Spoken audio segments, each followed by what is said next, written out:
اور رب کا رب کا تقوی، رب سے ڈرنا۔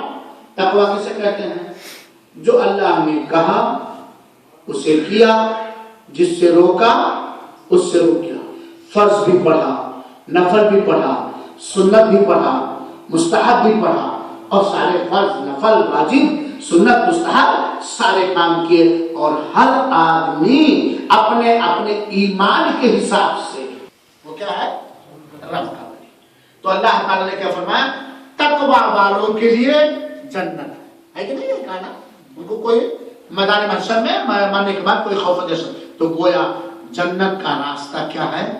ایمان اور عمل صالح کے بعد تقوی۔ تقوی میرے بھائیوں کہ آپ اکیلے تھے، تقوی کی ایک مثال، آپ اکیلے تھے، ورثہ کے سارے دیوار بند تھے، سارے دروازے بند تھے، کوئی نہیں تھا، اور کوئی کیمرہ بھی نہیں لگا ہوا تھا، کوئی نہیں دیکھ رہا تھا، اور کروڑوں ریال کی گڈی رکھی تھی، آپ فوراً اس چوری سے رب کے ڈرنے، آساد سینٹرل جیل کے ڈرنے نہیں، کفیل کے ڈرنے نہیں، کیمرے کے ڈرنے نہیں، سماج کے ڈرنے نہیں، رب کے ڈرنے آپ کو اس برے کام سے، یہ ہے تقوی۔ ایک مثال سمجھ گئے نا؟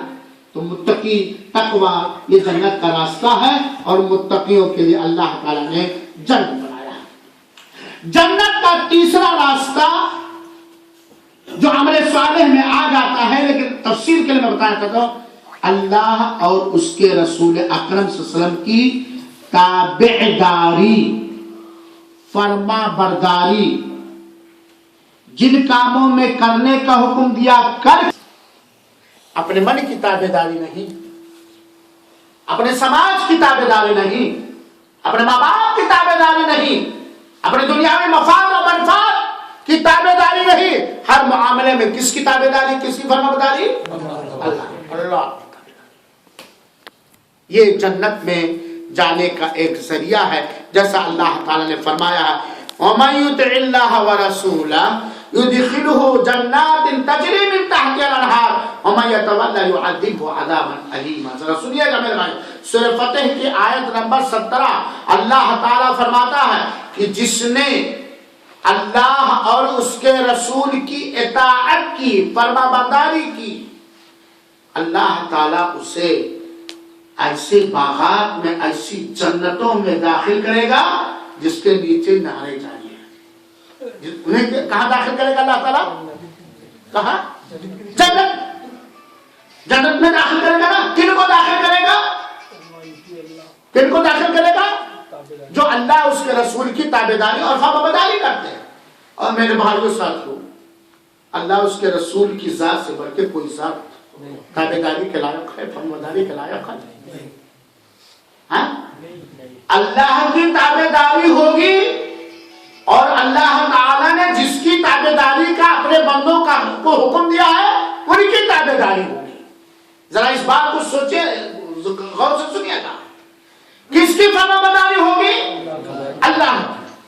اور اللہ نے جس کی فرمانبرداری کرنے کا حکم دیا ہے ان کی فرمانبرداری ہوگی۔ اپنے حساب سے ہم کسی کو اپنا رہنما، کسی کو اپنا پیشوا، کسی کو اپنا امام نہیں بنا سکتے ہیں، ہے کہ نہیں؟ تو جو اللہ کی اطاعت کرے گا، رسول کی فرمانبرداری کرے گا، وہی آدمی جنت میں جائے گا۔ یہ جنت کا راستہ۔ اور جو رسول کی نافرمانی کرے گا، جو رسول کی نافرمانی کرے گا، جو رسول کی اور اللہ کی نافرمانی کرے گا، اس کے لیے کٹھور دند اور بہت ہی دردناک عذاب ہے۔ اللہ تعالیٰ کا وَمَن يَتَوَلَّا، اور جو شخص ان سے منہ موڑے گا تو اس کے لیے دردناک کیا ہے؟ عذاب ہے۔ وَمَن يَتَوَلَّا يُعَذِّبْهُ عَذَابًا أَلِيمًا، اور جو اللہ کی فرمانبرداری سے، رسول کی فرمانبرداری سے منہ موڑے گا اس کے لیے دردناک عذاب ہے۔ تو گویا اس میں پتہ چل گیا جہنم کا راستہ اللہ اس کے رسول سے منہ موڑنا۔ اور میرے بھائیو ساتھیو، آج ہمارے پاس ایمان بھی پایا جاتا ہے، رسول کی عقیدت و محبت بھی پائی جاتی ہے، لیکن یا تو نہ جاننے کی وجہ سے، یا سماجی پربھاؤ اور اثر کی وجہ سے، یا ضدی ہٹ دھرم ہونے کی وجہ سے، ضدی ہٹ دھرم ہونے کی وجہ سے، یا آنکھ ہونے کے باوجود اندھے ہونے کی وجہ سے، کان ہونے کے باوجود بہرے ہونے کی وجہ سے، جان بوجھ کر سمجھانے پر بھی نبی اور اللہ کی نافرمانی کر رہے ہیں۔ عقیدے کے معاملے میں، عبادات